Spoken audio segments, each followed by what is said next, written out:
say hi and take a look around. I'm Justin Smith, retired sheriff and executive director for the National Sheriff's Association. Criminal networks are stealing billions of dollars through social media, phone calls, and texts, posing as people you trust. They pressure and demand money or personal information. Don't fall for it. If something feels wrong, slow down and verify. Hang up, don't click, never send money. If targeted, contact law enforcement. Protect yourself, protect your family. Learn more at sheriffs.org/stopscams. A public service message from the National Sheriff's Association.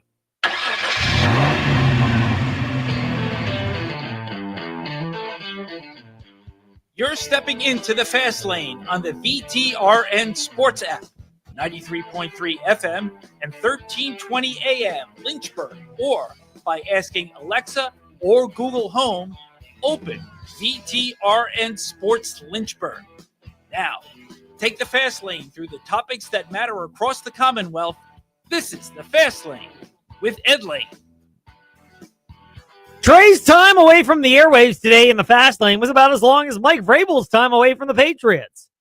I went as long as Mark Rippon. The time between the morning warm-up now is the time Mark Rippon spent giving out the draft pick for the Commanders. All of that coming up in just a little bit today here in the Fast Lane. But before we get on the jump to conclusions, Matt, shout out to Office Space. Please tell me you're familiar with that movie.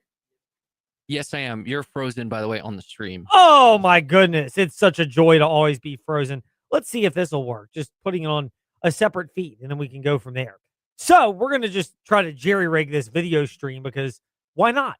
Anyway, before we do that, Brayton Sorsby is a quarterback for Texas Tech, transferred from Cincinnati. They're obviously very well set up financially. News coming out today. I don't want to comment too much more on it, just what we know. He's taking a leave of absence from the football program. Why this matters for a Texas Tech quarterback here in Virginia is more the fact that it's because of a gambling addiction the school announced. Sorsby's under an NCAA investigation in the wake of discovery of, quote, thousands of bets, end quote, by way of a gambling app. He has not drawn the attention of law enforcement. A lot of these are described as, $1 to $2 bets, which, to be honest, that doesn't seem like a lot, but if it's a compulsive thing, then he went there to are concerns. A baseball game. Essentially, he would go to Reds games in Cincinnati and bet on balls and strikes, which to me, that's not the part that is disheartening. Granted, there's a rule against betting they had it for a year. You could bet on pro sports. It's he allegedly bet on Indiana when he was at Indiana. Yes, he bet on Indiana, not against them, but on them while he was redshirting as a true freshman back in 2022. All of this according. Why would you bet on that Indiana team that won 3 games? Yeah, he wasn't betting on the Kurt Cignetti version of Indiana. It was the 3-13 team. I want to add to this. The bigger issue is it's gonna basically get rid of his he is probably not playing it down for Texas Tech. Let's just put it that way. Well, and are we naive enough to not think that this issue hasn't popped up in other cases?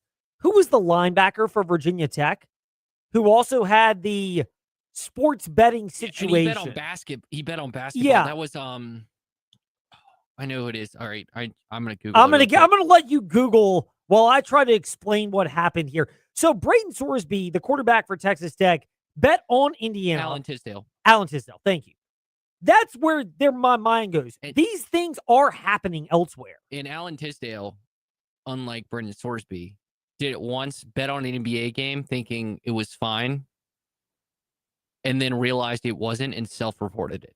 And because the NCAA is so generous, they slapped him with a half-season suspension for doing the right thing. He bet on the NBA. He bet not just on the NBA. Let me even get this better detail. He bet on the NBA Finals. So, the most watched NBA thing. Yeah, it's not like he was betting on, an over-under on some G League player that got called up, or worse yet, something involving Virginia Tech athletics. You can't bet on it, but you can actually predict, quote unquote, on Virginia area schools by certain prediction markets. I find that kind of comical, but that's beside the point. This is something that more information is going to come out over a period of time. To get my usher on for a brief moment,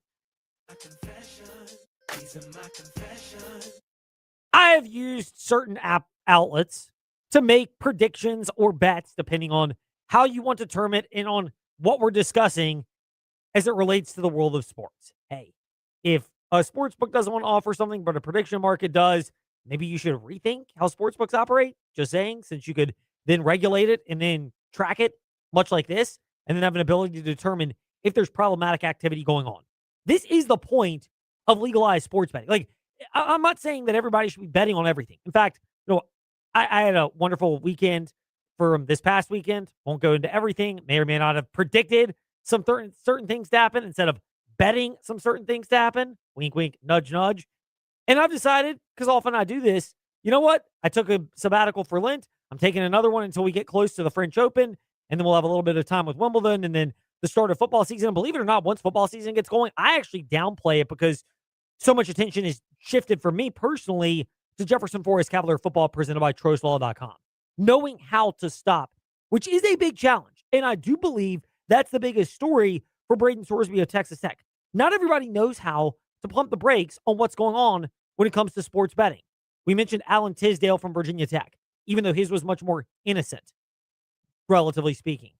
These are the type of things that legitimately are out there. And it is why you have legalized, regulated sports books and activities. And why, if I'm the government, I would quickly try to include prediction markets in a more regulated fashion so that they can be tracked. And yes, open them up to activities. Just have low betting limits or have the odds move. The more you invest, the lower your ROI is on awards, NFL draft, Heisman Trophy, anything that can be potentially manipulated. Allow it. Just have it there. Again, if I'm smart enough to think about it here in the fast lane, other people can do that. But this is what is the reality of what has transpired. So it's worth bringing that up today here in the fast lane. Now, two other topics. And yes, that does include the NFL draft this past weekend, which there are things that can take an eternity. If you were embroiled in an auto accident, it can take an eternity to get the honest answer from an insurance company. It can take an eternity to get through a potential legal situation. That's why you need somebody committed to fighting with you every step of the way. And they have been serving our community for not one, not two, not three, not four, but over 4 decades. They would be, of course, our friends at TrostLaw.com. Meanwhile, the NFL draft this past weekend. Just some highlights and quick hitters to note to kick off the Fast Five at 5-ish. It's time for Fast Five at 5-ish. 5-ish minutes on 5 relevant topics done around 5 p.m.-ish. Ish, because our counting skills are kinda ish. Let's start with number 5.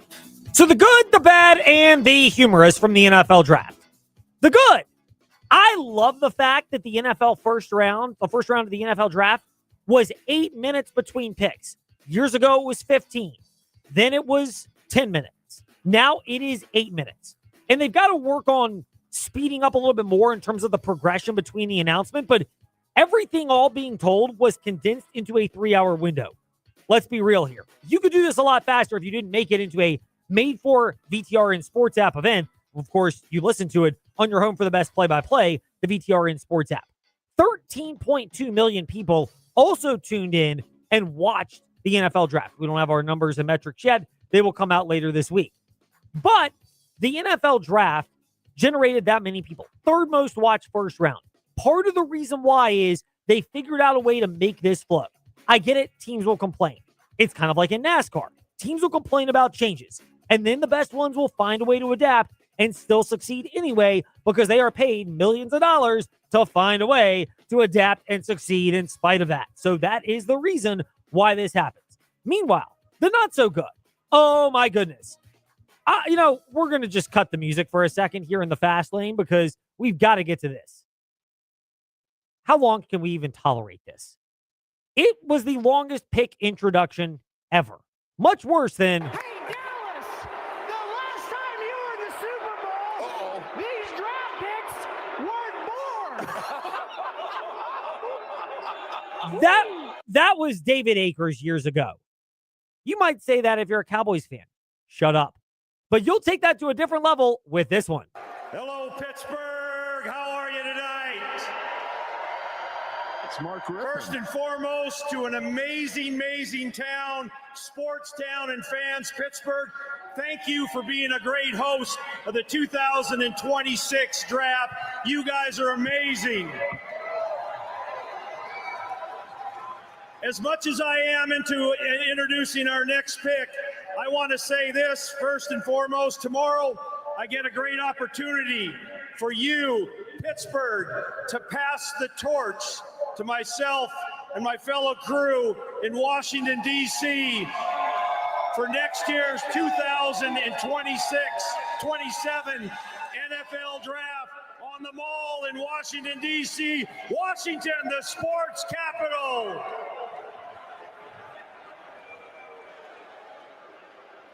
Here's more. Commanders haven't picked since Sonny Styles, by the way. It's been a minute. Got some information earlier today.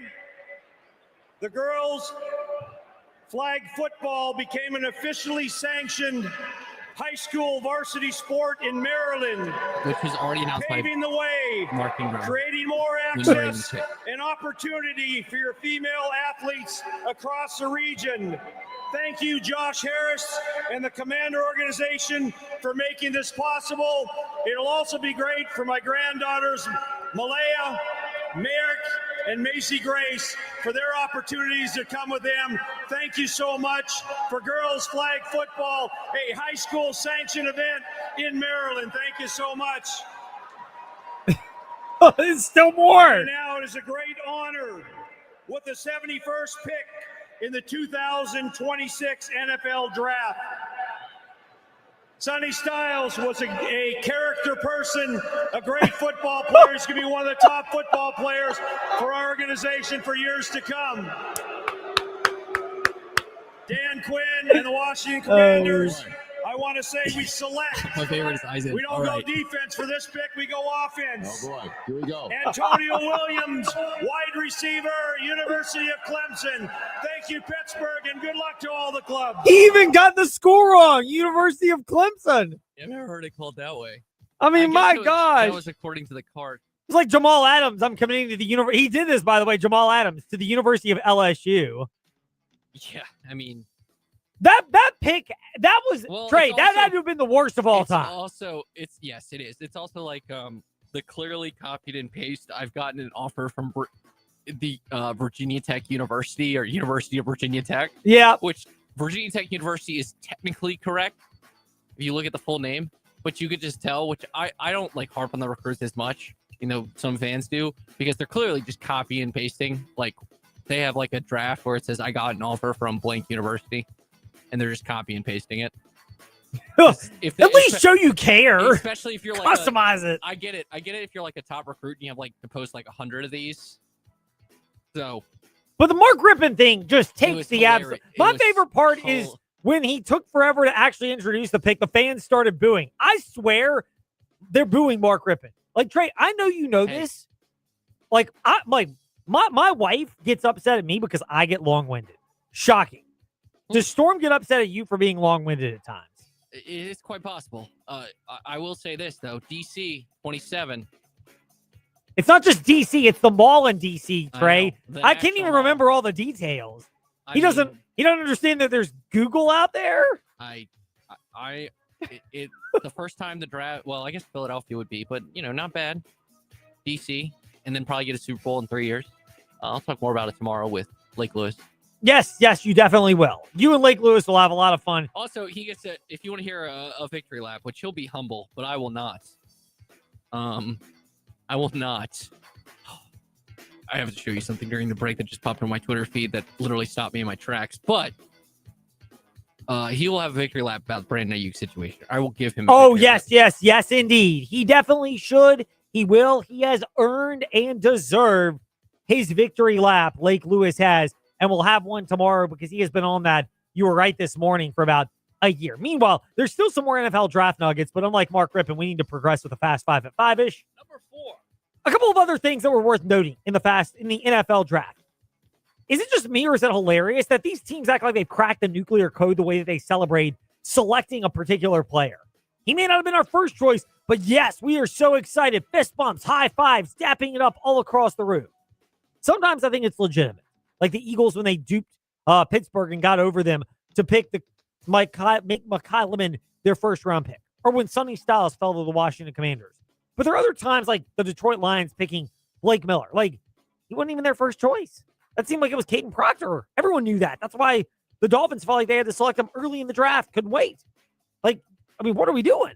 That's the part that just cracks me up about some of these things when it comes to the NFL draft, is the cheesy ways in which they're celebrating. Like, they just somehow got the nuclear codes cracked, or they acquired Patrick Mahomes for a 7th-round conditional draft pick.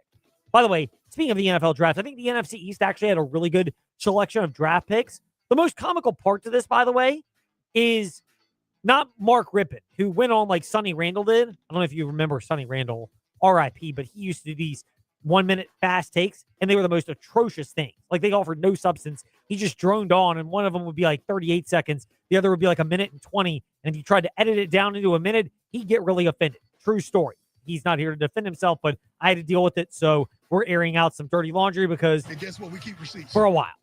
But maybe, by the way, when I go to Central Virginia counseling on Thursday, this might be something we have to work through, holding a little bit of grudge here. But anyway, did you see the Philadelphia Eagles? All of their selections? Big Dom was in all the photos and videos. My man. Hey, who was with Jonathan Grenard at the Sixers game too? Big Dom. He was with the owner, Jeffrey Lurie, at the Sixers game. Chief Vibes Guy. Big Dom. Hey. A shout out to our Chief Vibes Guy, Drew Dinsick, for coming up with that nickname. Yes, Trey? I don't hate the player, hate the game, man. Big Dom. I will say this. I don't think anyone has ever built a cult following quite like Big Dom. Oh, I love Big Dom. If I saw Jeffrey Lurie or a Philadelphia Eagles player and started approaching, Big Dom would try to stop me. I'd be like, no, I don't care about them. I want to get a selfie with you. That would be what I would request. Meanwhile, Number 3. something that lasted almost as long as Mark Vrabel's speech. Or not Mark. Yeah, might as well blend the names together. Something that lasted almost as long as Mark Rippon's NFL draft introduction was Mike Vrabel's time at counseling. Trey, what do you know? He's back with the New England Patriots today after 1 day of counseling. 2 days. No, 2 days. He was there Friday, Saturday, and I guess Sunday. So maybe 3 days. If she's still with him, if I'm talking about Jen Vrabel, first of all, that's their decision. But if they are still together, this is the classic, going back to Jeff Pearlman's line in the book, Boys Will Be Boys, about all the affairs the Dallas Cowboys and the mid-90s football players actually had back when the Dallas Cowboys were peaking back at that particular time of life. Is looking a little bit like those Dallas Cowboys is peaking in the 90s. Was that the comment was, did you know your husband was cheating on you? And I think it was Smith, the linebacker. His wife said, I guess we knew it, but we just accepted it as a trade-off for the lifestyle.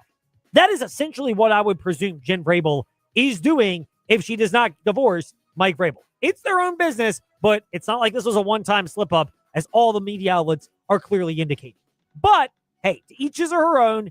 Everybody handles their relationships in a certain way. All I'm saying is counseling, a couple of days, that's it. When you went on like 6 years having this relationship and it was an open secret to the NFL media, to the coaches and the coaches' wives, hey, it is what it is. Meanwhile, Number 1. transfers galore in college athletics, and a number of them that we will get to in just a moment with covering the Commonwealth. The one that we won't will be either Tuesday or Wednesday with John Manson from AseaofRed.com.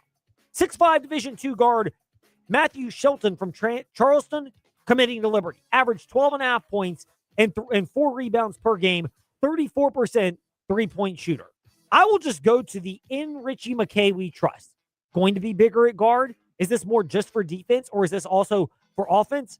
Very curious. I know they've had quotes from him about this, but when he speaks with the media, and I'd imagine we'll have some opportunities coming up in the next couple of weeks, and when that happens, of course, we'll bring you coverage of that. But I'm very curious on that. Shout out to David Teal, by the way, because this is the second time in as many years that Virginia has gone to UC Irvine. Malik Thomas was last year. This year, it's former first-team all-conference and freshman of the year for the Big West, Jurian Dixon, committing to Virginia. 16 points, 3 assists per game, 38% from 3. This fits the archetype of somebody that is a plug-and-play player for Ryan Odom, and where I would give him a level of trust, and Virginia a level of trust, knowing they are one of the higher bidders. Meanwhile, the other transfer that's come in is Ned Hull from Elon, 6'3", 200-pound guard. I don't know how much I trust Mike Young on this, or this is more just what they could afford at Virginia Tech, because he transfers from Elon and averages 4.5 points and 2 rebounds per game for the Phoenix last year. underwhelming is the way I would describe this transfer. Now, David Cunningham may have a different view, and he will share that with us a little bit later when he joins us in the Fast Lane. But when we return, we'll get to more on the Virginia Cavaliers, plus the JMU Dukes and the Washington Commanders draft haul. Candy Waller, Madam President, Bowie TV Sports, all three of them slated to join us next here in the Fast Lane on the VTRN Sports app, VTRN Sports, Facebook Live, YouTube. Here we grow again at the Sheeler Motor Mile. It's here, the all-new Motor Mile Chevrolet and Buick in Radford. More brands, more selection, and the same exceptional service you expect from a trusted community partner. Whether you're shopping Chevrolet or Buick, you'll find quality, value, and a team that puts you first. From rugged trucks and SUVs to stylish cars and family-friendly vehicles, the Motor Mile has something for everyone. With straightforward pricing and top dollar for your trade, there's no better place to buy. Bring us your trade, newer, older, paid off or not, and see why your car is worth more on the Motor Mile. Plus, with more inventory arriving daily, now is the time to shop the Motor Mile. Sheeler owns the finance company and makes getting approved for credit simple and easy on the Motor Mile. Flexible financing options for every budget to get you on the road fast. Experience the Motor Mile at 3 convenient locations: Christiansburg, Radford, and Pulaski. For over 50 years, we've got Southwest Virginia covered. The all-new Motor Mile Chevrolet and Buick in Radford. Certified friendly staff. No games, no gimmicks. Call 866-SHEELER1. Always open at MotorMileChevroletBuick.com.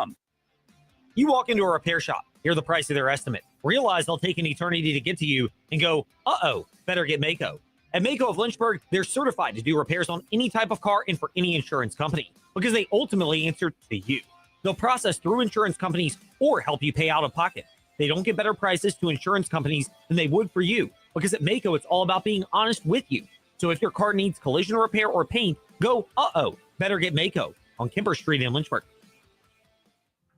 Hi, I'm Randy Trost with Trost Law. We've seen a lot since 1982. One new issue is an increasing number of uninsured drivers. Unfortunately, when these drivers are at fault for an accident, there's a higher likelihood that they'll flee from the scene, leaving you with a potential mess. So in shopping for your auto insurance policy, please keep in mind that strong, uninsured motorist coverage can protect you from this headache. And if you've been injured in a motor vehicle accident, call us at 777-HURT and visit trostlaw.com. Spring means green lawns, open windows, and afternoons spent outdoors. At Brownstone Properties, you'll find homes with private yards, with locations near scenic walking trails, or beautiful local parks, perfect for family picnics or peaceful strolls. This season, find your place to grow. Start today at brownstoneproperties.com or call 434-385-1025.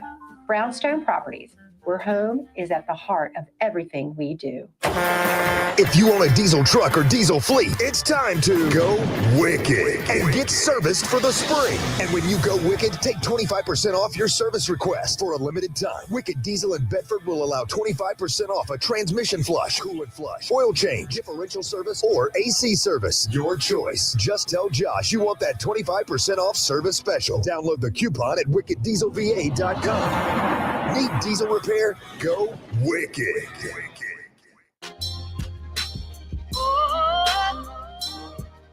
Step into the Fast Lane 24/7 at Trey Lyle VT and Fast Lane Ed Lane on Facebook, Twitter, Instagram, YouTube, and wherever you listen to podcasts. Now, back to the Fast Lane. Weather. I am hoping and praying that it does not interfere with my field trip with my kids. I've got a morning field trip tomorrow with one, Wednesday with the other, and then Friday it is field day Friday morning. So my mornings are jammed up this week. And on Thursday afternoon, I'm excited. I get my first trip to Central Virginia Counseling, figure out exactly what's going on, if it's just ADHD, if there's anything else, all sorts of stuff. So it's going to be a very busy week.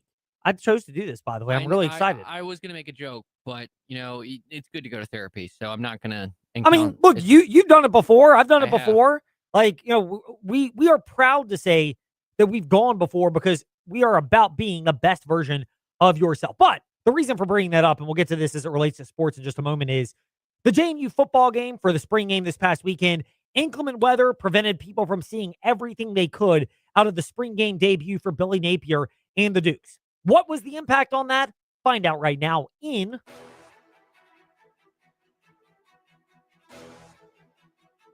It's time for your teams and topics. Covering the Commonwealth, a look at teams and topics from around the Commonwealth.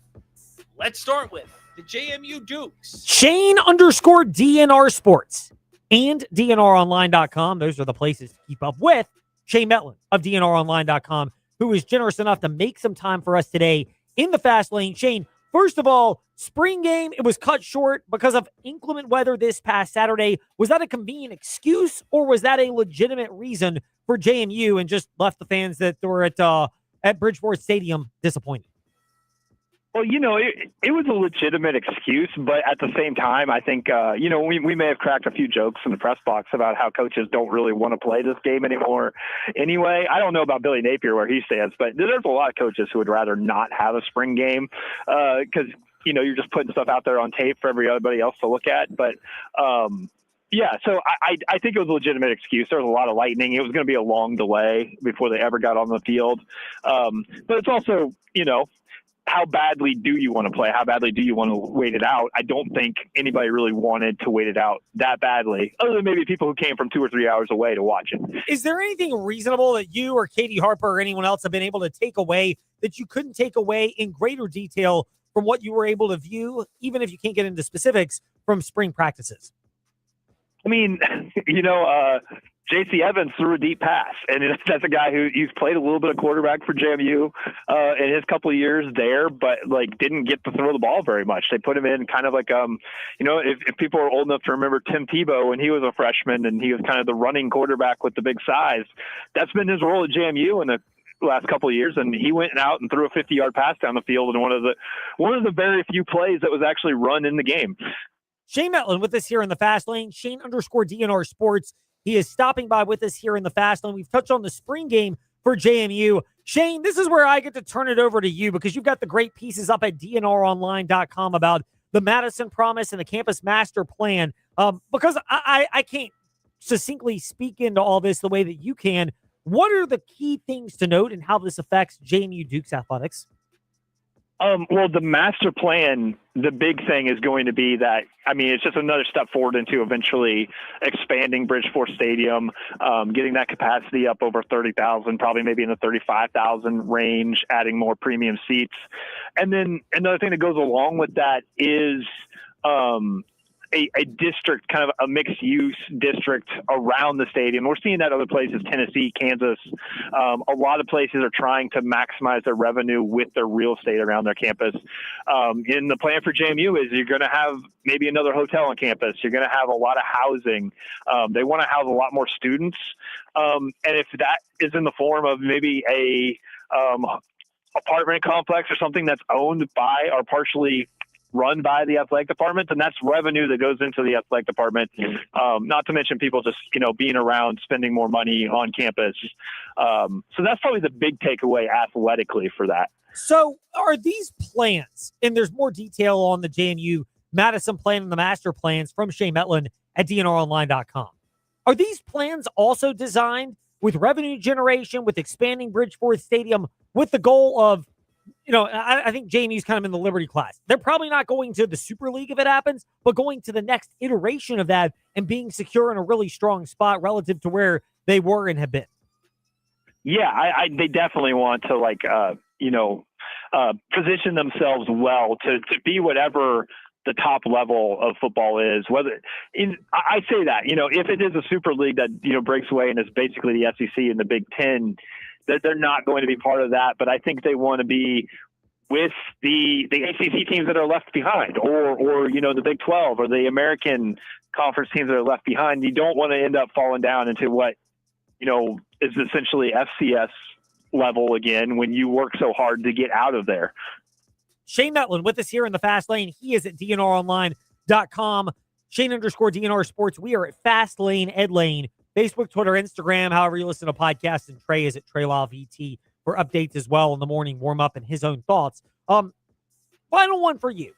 Virginia Tech, Whit Babcock stepping away. Do you have an eye on if Matt Roan would be in the candidacy pool for that? Yeah, I'm trying to keep an eye on it, and actually scheduled to talk to Matt later this week. I'll ask him about it at that point. I don't know. I think it'll be interesting because I've asked him about other AD jobs where his name was mentioned and got a pretty succinct answer in those cases that no, I'm not interested in that. I'm not going anywhere. It'll be interesting to see if the answer is different when it comes to Virginia Tech, because it is truly a different situation for somebody who grew up in Southwest Virginia, played football there for a year or two before he transferred to Southern Utah, someplace where you could get a little more playing time. But that area is definitely home to him. Maybe even more than the Shenandoah Valley, as far as where his family and his roots and stuff are from. Shane_DNR Sports, Shane Metlin with us here in the Fast Lane. Shane, always good to catch up. We really appreciate your time. Thank you. All right, thanks.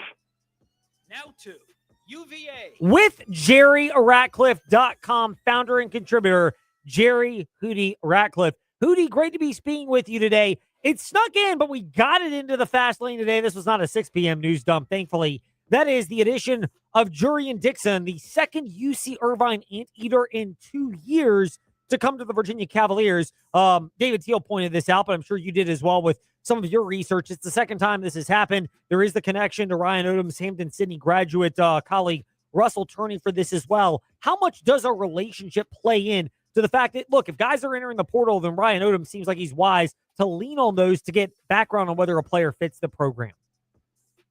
Well, yeah, I think, he has a lot of connections around the country and outside the country, and I think he leans heavily on any kind of research he can get. It's going to be an interesting, I think, off-season for Virginia to see exactly how many people they get out of the portal. I'm guessing 2 or 3. And I don't know if they were kind of on hold a little bit because of the NCAA decision on the 5 years of eligibility deal that was apparently had a breakthrough today.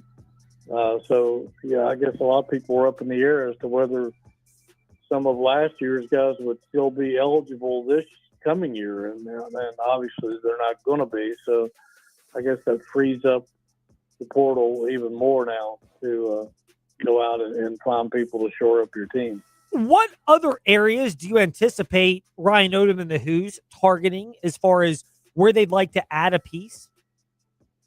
Well, I think they probably need at least one more guard. I don't know if it'll be a point guard to be a backup to Chance Mallory or another shooter or perhaps a combination of both. And probably another big man. I think it's going to be awfully demanding to try to get Grunlow to play extended minutes, more than 30 minutes next season, even though he should go through a rigorous conditioning and strength program in the offseason. I still don't know that he'll be up to that as a sophomore. So I think they may need another big guy in there to give him some relief. JerryRatcliffe.com is where you can go to keep up with insight and analysis to Jurian Dixon as well, because he's the one who does transfer. He's the first transfer commit from Virginia. Do you view him in a similar role as Sam Lewis, as Malik Thomas? Is he a guy that could legitimately spell and be a part of that point guard rotation with Chance Mallory? Do you have an idea, or is this more, hey, you grab a bunch of versatile pieces in the backcourt and then you can plug the holes later? I think he's more of a shooting guard / small forward type. He's a pretty good three-point shooter, which I'm sure is something that they were looking for, losing Jakari and Malik Washington or Thomas. And he shot, I think he shot about 38.5% from threes last year as a sophomore. And I know that that's one of the reasons that Texas was trying to sign him, because the Longhorns needed some more three-point shooting. So I think that was one of the big attractions to Dixon, particularly in Ryan Odom's eyes. Jerry Ratcliffe with us here in the Fast Lane. Hootie, last one for you, and we really appreciate your making time for us today. Virginia Cavaliers, there are a lot of football programs out there that had successful seasons and had players drafted. Meanwhile, Virginia is the only program with even remotely close to a winning record. Everyone else had 4 wins or fewer. Meanwhile, Virginia goes 11-3, and they had nobody drafted. Is that is that something people should bring up more as in whatever the opposite of indictment was, endorsement of Tony Elliott, who, by the way, just got rewarded with a contract extension?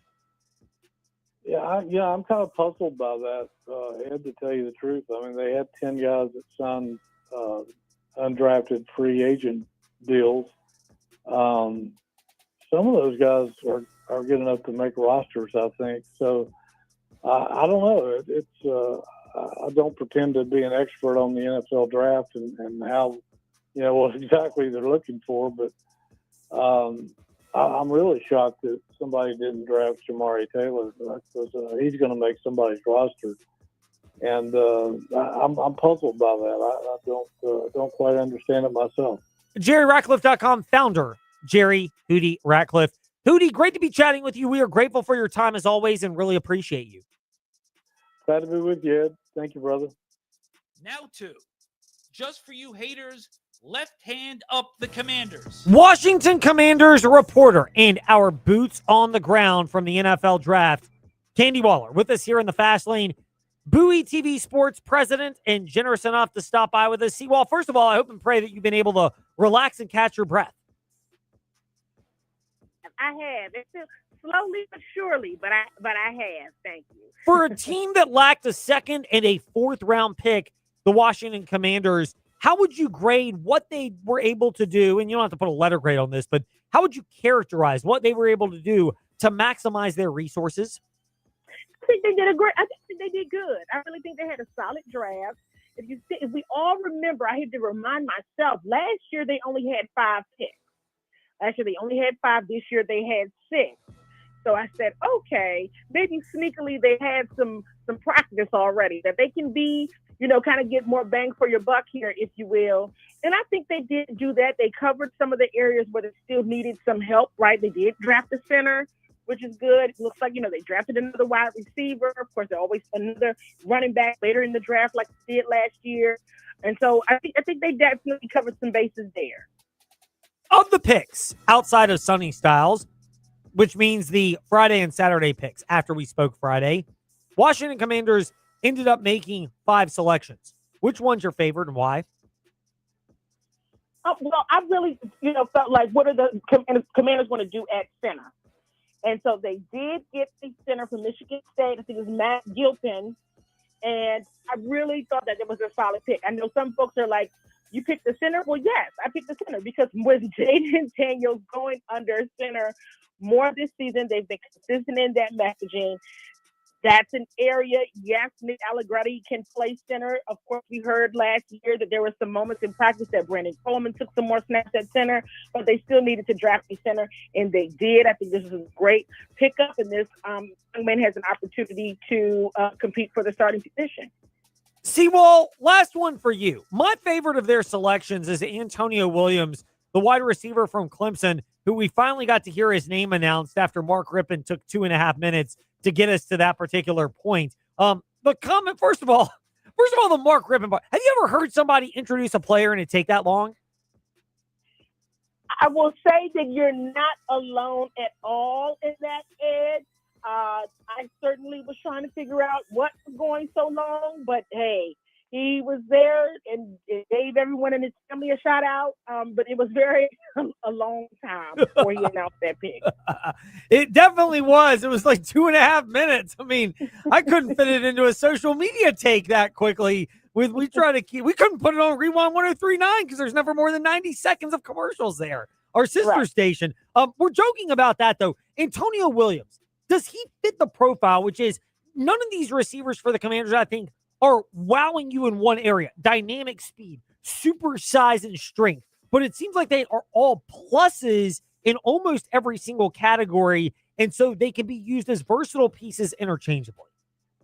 Exactly. I think that's exactly it. And we're seeing the Washington Commanders make decisions, even when they're bringing in wide receivers as free agents. We're seeing that consistent message of you can put them in multiple places, right? We know that Antonio could potentially play on special teams. We know he could play in maybe 2 or more spots on the offensive side of the ball. He will have, absolutely, I would think, have an opportunity to compete for potentially that wide receiver 2 role that we're all consistently like, well, who's wide receiver 2? We know that they don't go by that all the time, and this is what they tell us. but he has an outstanding opportunity to compete in this deep room here. You know, they brought in Jalen Lane last year. The year before that, Luke McCaffrey. So we'll see what happens there. Candy Waller, Madam President of Bowie TV Sports, with us here in the Fast Lane. Seaball, thank you for being our boots on the ground with the Commanders. Last one for you. I know your colleague and our friend Lake Lewis can take a victory lap on this, but Brandon Ayuk, is it just a matter of when and how, not if he winds up in Washington? I mean, I think right now it's the John Lynch show. This is what I think it is. It doesn't sound like they're looking to just release him. They know that he is in demand, and they know that he's in demand with the Washington Commanders or is wanted. And they're like, sure, if you all want him, you need to give up something for him, because they believe that they would be giving up something great and just releasing Brandon Ayuk. So more to come there. But John Lynch said there's no update, so there's no update. There it is. It's a matter of however this thing ends up resolving itself. Time will tell, because at some point the Niners may not just want to pay it, and that's probably what the Commanders are waiting for. Bowie TV Sports President Candy Waller in the Fast Lane. Seawall, great to chat. Thank you. Catch some rest as well. Thank you so much, and I'll be talking to you guys again soon. Indeed. Candy Waller with us here in the Fast Lane. Couple of nuggets, by the way, before we head to a break. Two things that have broken. Trey, you're going to be shocked to learn about this. The Eagles officially exercised the fifth-year options for Jalen Carter and Nolan Smith. I am stunned they would do that on Jalen Carter. By the way, if you're wondering why he hasn't agreed to an extension in Philadelphia, it's because when they trade A.J. Brown and their cap looks different, at that point, they can go ahead and get Jalen Carter locked up to the extension that is going to happen. I mean, let's be real here. Drew Rosenhaus and Howie Roseman were working on Jonathan Grenard for like 2 months. And so I'd imagine they've, maybe once or twice or a bunch of times already put the groundwork in place for Carter. And it's just a matter of, hey, Jalen, don't do something stupid and get arrested. Probably do need to say that because he has a history of that on and off the field.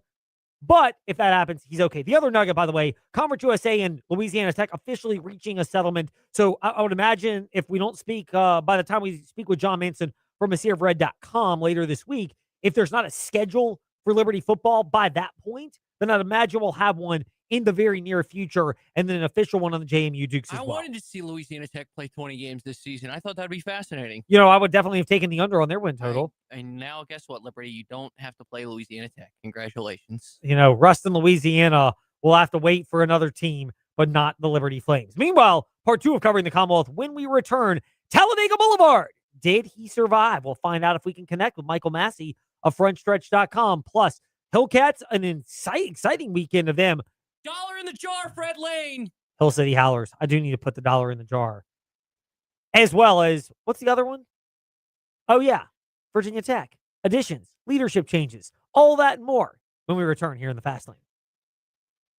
Don't miss the declaration of deals during our spring clearance at Magic City Chrysler Dodge Jeep Ram. Buy now with big incentives or low financing, or we'll pay your state sales tax. Your choice. Plus no payments for 90 days. Don't miss the savings, like $6,500 off MSRP on a new Jeep Grand Cherokee. Plus no payments for 90 days at Magic City Chrysler Dodge Jeep Ram, 1750 Independence Boulevard in Bedford. MagicCityBedford.com. Stock number BT12821 with approved credit. See dealer for details. Ends 4/30/26.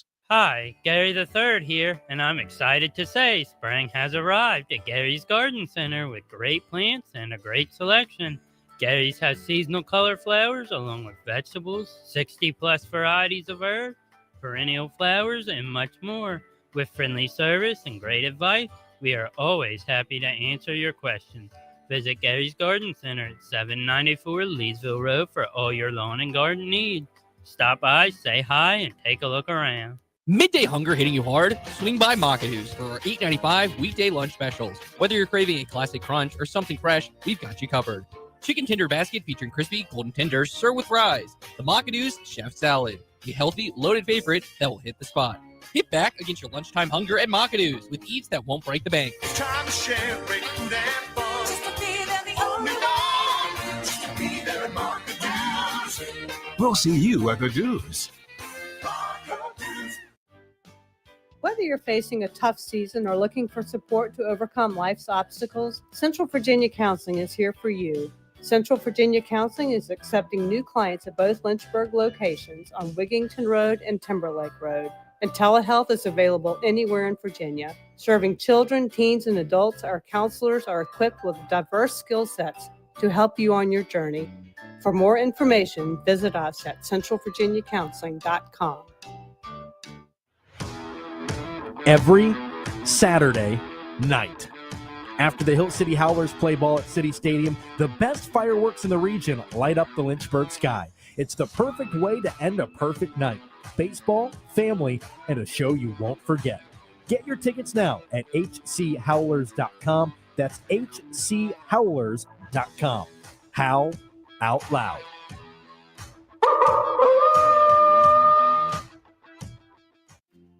Ready for a getaway? Whether if it's a beach trip, mountain retreat, or a long-awaited family adventure, Farmers Bank can help you get there. Our vacation loan options offer simple terms and local services you can trust, so you can focus on making memories and not stressing over financing. Life moves fast. Take time to recharge and reconnect. When you're ready to plan your next escape, we're ready to help. Farmers Bank, your community, your bank, your future.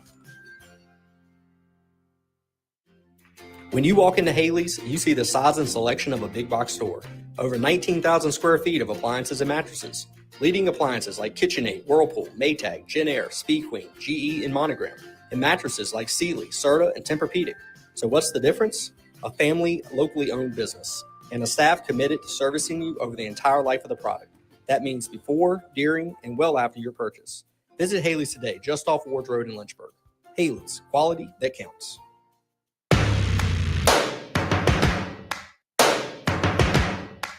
Step into the Fast Lane 24/7 at Trey Lyle VT and Fast Lane Ed Lane on Facebook, Twitter, Instagram, YouTube, and wherever you listen to podcasts. Now, back to the Fast Lane. So Trey and Ty are going to do the Friday hypothetical this week. We already did it. We sort of did it. We did a mini version today. I think we landed on, socks is what we landed on. It is in honor of a lifetime supply of what would you want? Because the 57th pick in the NFL draft got a lifetime supply of Heinz 57 ketchup. Or I should say Heinz 57 ketchup, because they're not a sponsor of ours, so we got to beep them out here in the Fast Lane. Well, I actually had one where I almost won. I can't remember. This is years ago, 1990s.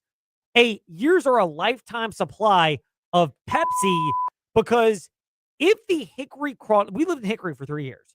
If the Hickory Crawdads hit a grand slam in the designated inning, then you would win a year or a lifetime supply of Pepsi from the Crawdads and from PepsiCo.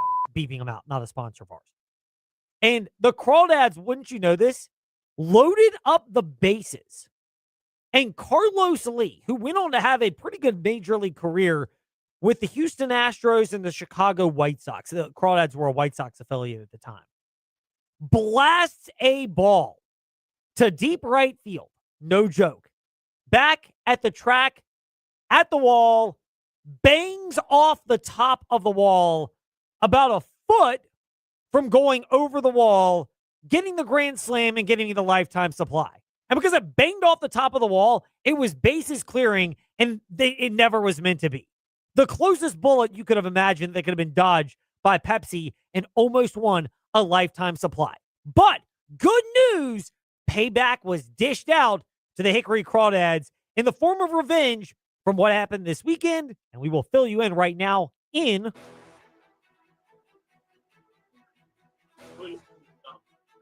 It's time for your teams and topics. Covering the Commonwealth, a look at teams and topics from around the Commonwealth. Let's start with the Hill City Howlers with the voice of the Howlers, Jason Prill, who's with us here in the Fast Lane. Jason, great to be speaking with you. First of all, I want to thank the Hill City Howlers for getting revenge on the Hickory Crawdads for squashing my opportunity to get a lifetime supply or a year supply of Pepsi when I was a child. The heartbreak that the Crawdads had to feel in that 9-8 comeback victory in 11 innings yesterday was enough to put that into the past for me. Yeah, you know what, Ed? We actually put it up on the video board. We said, do this for Ed. And the team, they just rallied around that. They were like, you know what? Let's go out and win this for Ed and get for all this soda that he missed out on. No, just kidding. But it was, you could tell the frustration and the heartbreak on the Crawdads' faces. And just, the elation of the Howlers being able to come from behind and win that game that they had no business winning, and to do it in a way that doesn't make much sense. I mean, they walked so many times. I believe the final count was 13 walks, and most of those came in the 7th inning on. They didn't have a hit in the 8th, 9th, 10th, or 11th innings of that comeback victory. All 8 of their 9 runs were scored apart from hits. So that is just an unbelievable stat and just an unbelievable game that we had yesterday. Does it add more, that resiliency, when you factor in? I would imagine there had to have been a gut punch. You have a no-hit bid in the latter part of the game on Saturday. You fall short, you lose that game, then you fall down big. Did Sunday's win show a level of resiliency for the Howlers that fans can grasp to for the rest of the first half of the year? Yeah, I think it showed resiliency, and I think it showed great plate discipline. A lot of teams at this level, they're trying to make the big swing. They're trying to have that big blow, and we have guys that can make that big blow. We have guys like Anthony Martinez, who just won the Carolina League Player of the Week because he had 3 home runs this past week.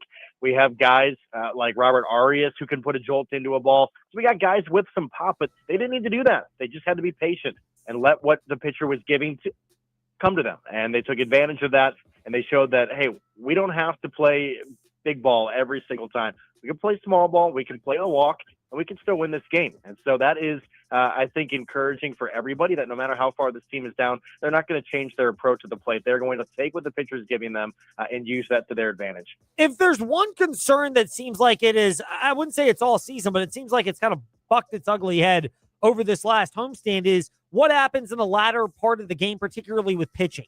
How concerned are you about that?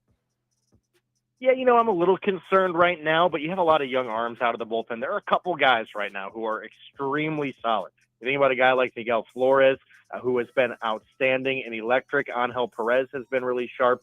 And when you're coming off of some guys, just some really good starters, you even have a guy who was a starter that transitioned into the bullpen in Will McCausland.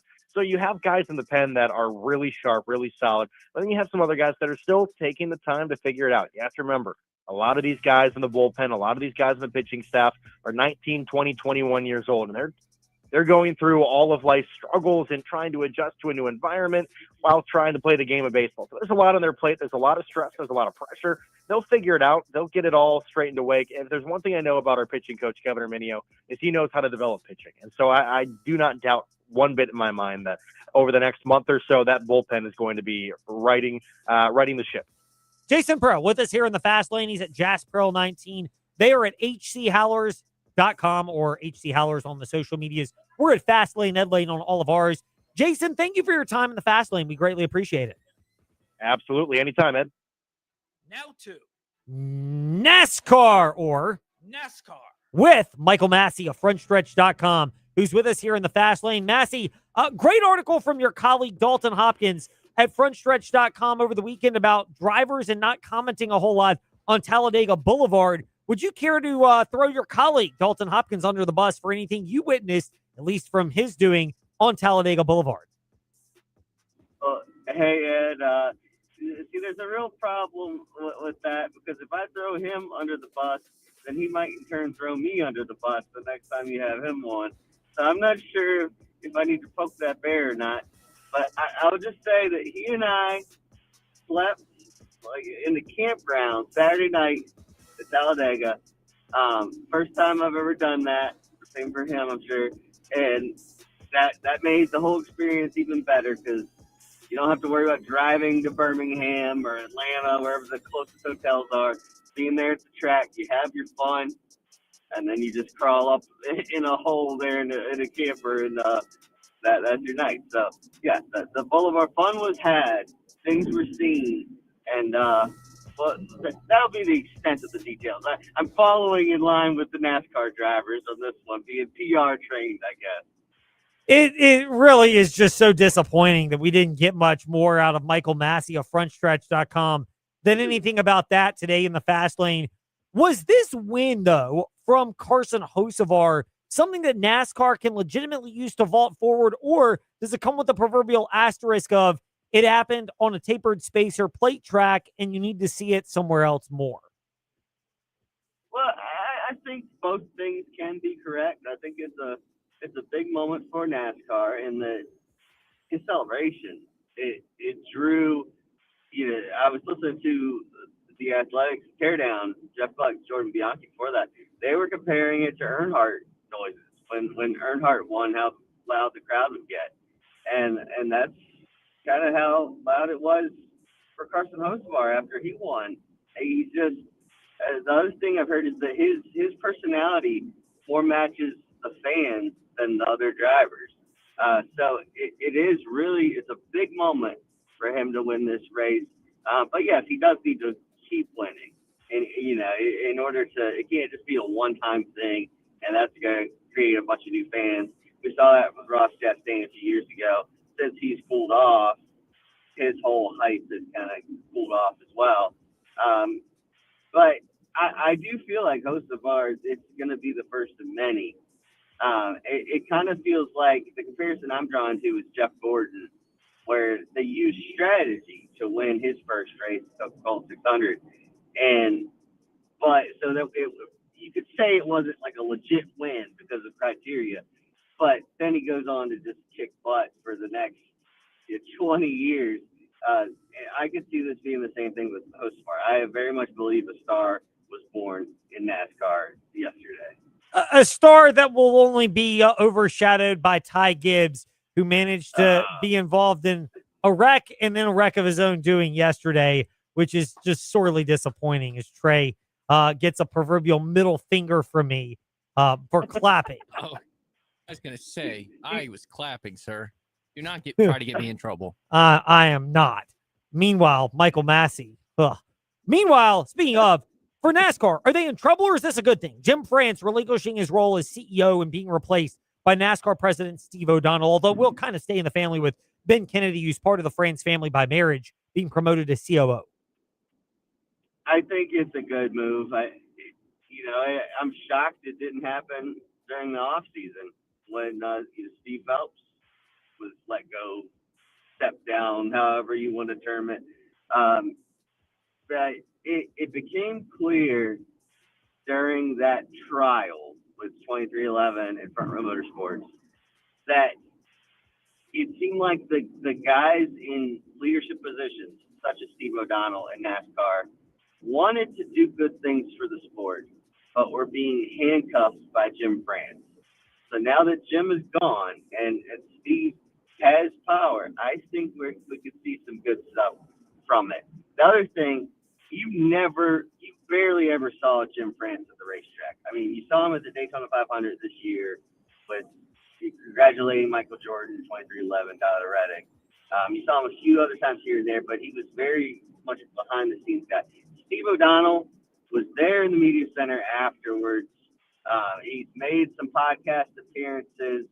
He's just been very present, and I hope that continues because I think that's what NASCAR needs as a leader. I'm optimistic for him. I think it was a really good weekend for NASCAR, except for the racing product itself. But they're working, hopefully, to try to fix that. We can all pray that is the case. Michael Massey, prayers were answered for you and Dalton Hopkins surviving Talladega Boulevard. And for that, we are very thankful to God that you're still with us. I'm thankful, too. It was a little iffy at times, a little questionable on if we're going to make it to the race Sunday morning or not. But we got there. We got some great coverage over on frontstretch.com and Frontstretch YouTube page. And we even antagonized Stephen A. Smith. So great weekend all around. You get extra for all the Ty Gibbs comments that came out earlier. You redeem yourself by antagonizing the master antagonizer, Stephen A. Smith. And for that, you are very much commended. Michael, thank you for your time today. Oh, thanks for having me on, Ed. Anytime. And hey, at least Ty already won. So now nobody's gonna be saying, well, when's he gonna win? When's he gonna get his first win? Still before Carson Osavar and still before Zane Smith. So, we had to get that dig in at Trey. Meanwhile, here in the fast lane on W227 BG Timberlake, WVGM AM Lynchburg, WMNA, Gretna, Danville, Southside. Or maybe least, the Virginia Tech Hokies. With David Cunningham. David Cunningham from TexSideline.com stopping by with us here in the fast lane. David, great to be speaking with you. Leadership changes at Virginia Tech. It was Tim Sands first. Now it's athletic director Whit Babcock for the Virginia Tech Hokies. Uncertainty optimism. Give us the vibe that you've gained from Virginia Tech fans on the techsideline.com message board and those around Virginia Tech. And now that we've had a couple of days for all of this to sink in. Yeah, Ed, great to be with you. It's a new era, and that means, I think, room for optimism. I think it's hard for Virginia Tech fans to really get a good feel because you don't really know who your president or your AD is going to be. But Ed, we're going to be talking about, assuming the process moves quick, we're going to be talking about Virginia Tech having new leadership at all three of the biggest positions, arguably at the university: head coach, president, and AD. In a year span of each other, essentially. That would be if everything is done by November, which I would expect it probably will be. I think it's a lot of room for excitement, but you're questioning it, right? Because you've got to get it right. The interesting thing is this unique group of board of visitors, John Rokovich, the rector, but of course, Jay Pearson, Ryan McCarthy, the same group that put together that giant funding plan last fall. I think they are the ones that are spearheading this thing, and you have to feel pretty positive about just the opportunity there, given what they were able to do as far as push the pens in that direction beforehand. Right? They're business people; they get stuff done, and I would not be surprised if they hire someone or some people in those similar minds. They're also hiring somebody new to run the Hokie Club too, and that's a huge fundraising position in this day and age. So a lot of change coming at Virginia Tech, and I think it's exciting, but also a little bit interesting at the same time, nervy, if you will, because you don't really know what to expect. And this is a rapidly changing era of college athletics, so it's a little bit of positive, a little bit of negative, but I think Virginia Tech gets to rewrite its own script here and kind of start fresh, if you will. David Cunningham, managing editor, techsideline.com, stopping by with us here in the Fast Lane. The Real D Cunna, Twitter and Instagram for him. We're at Fast Lane Ed Lane on all of our socials. Miami went with Brett Yormark's twin brother, twin sanity, speaking up for my family, of course, since I've got twin 7-year-olds. Michael Yormark is going to likely replace Dan Radakovich as the Miami Hurricanes athletic director. Do the Virginia Tech Board of Trustees have the same appetite to go outside the box the way the Miami Hurricanes have done with their athletic director transition? I think so, Ed. It would not shock me at all. Now, it'll be interesting how this thing is structured because, as my colleague Chris Coleman wrote earlier today, he's had some conversations with people, and it would not shock him if the Hokies went to kind of like an LLC type of model, similar to something Clemson has, where you are kind of outsourcing a lot of the business resources, revenue generating aspect of this whole thing. There is a lot of room for wiggle room, I should say, here now, where different schools are going outside the box. You mentioned what Miami is doing. It would not shock me at all if they went that route, but what they could also do, and considering they're replacing the president at the same time, the president might have some thoughts about this, the new one, whoever that might be. But what they could do is, you could hire someone with more of a background, but hire people underneath them that have that business type of pedigree. The biggest thing, Ed, to me, is not necessarily who's at the top, but the structure of it all and what it looks like when it's all said and done at the end of the day. Because it trickles down, as we've talked about before, to everybody. Like the external organization, specifically, like it trickles down to, the people you and I interact with on a day-to-day basis. And you've got to get everything right and the foundation set for it to leave a lasting positive impact. And I think right now there are just too many kind of gaps in the foundation.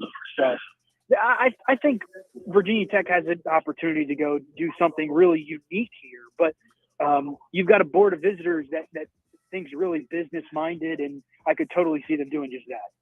You mentioned the board of visitors thinking business minded. Do they go with athletic director because of the importance of that with what athletics are as the front porch and the revenue? Do they go school president first? What are you and TechSideline.com hearing about the order in which leadership gets filled with both those positions being open? Yeah, I would expect a president first. That's just usually the correct order of operations here. And I think that's what you saw with Tim Sands and Whit Babcock when that happened back in 2014. And I think, You get a president in. I don't know if he would hire someone that he's comfortable with per se in terms of he's worked with them before, but I think it's one of those things where you get them to talk, you get them to make sure they're on the same page before you roll with it. But Ed, I mentioned the Hockey Club position too. I think that is something that will probably be the third piece to all this, but it's a position that's going to be joint hired by athletics and university advancement. So you're talking about a giant philanthropy ask here, a giant fundraising ask. It's maybe the most important position outside of president, AD, football coach at your university right now. You have to be able to raise money. So if they approach it with a business-like aspect, like these BOV people know how to do, and we've talked time and time again about it on this TSL podcast, like they have a unique approach knowing what they know from the business world. And we have seen so many different schools take different approaches.